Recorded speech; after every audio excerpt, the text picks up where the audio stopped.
Cari amici di Venezia Channel, siamo a Verona, siamo nella sala, nel palazzo della Gran Guardia. Qui si svolge l'anteprima Amarone 2015. Praticamente sono gli Amaroni del 2015 che arrivano qui per presentarsi al pubblico e ci sono alcuni già imbottigliati con l'etichetta, altri sono delle cosiddette prove di botte perché vengono prelevati proprio per l'occasione. Sono in compagnia di Clara. Buongiorno a tutti, sono una appassionata di vino, sono una futura sommelier, spero presto.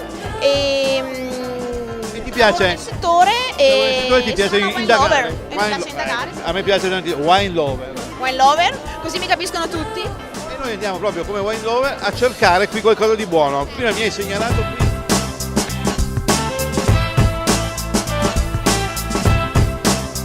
Buongiorno, signora Valentina Cubi.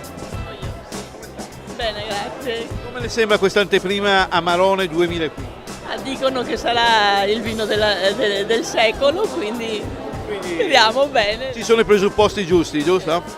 Voi il vostro Amarone? Il nostro Amarone 2015 è da botte, verrà imbottigliato fra 2 o 3 anni e messo in commercio dopo il 2020 probabilmente. La sede operativa è a Casterna di Fumane, una frazione a 1,5 km da Fumane, composta da 13 ettari, 10 sono invitati, poi coltiviamo anche degli olivi, produciamo un po' di olio d'oliva e la produzione è improntata soprattutto ai vini tipici della Valpolicella, quindi l'Amarone è il nostro re.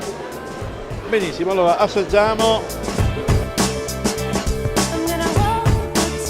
L'annata perfetta è stata definita per via delle condizioni climatiche in Valpolicella. Mi piace molto questo discorso qua del colore.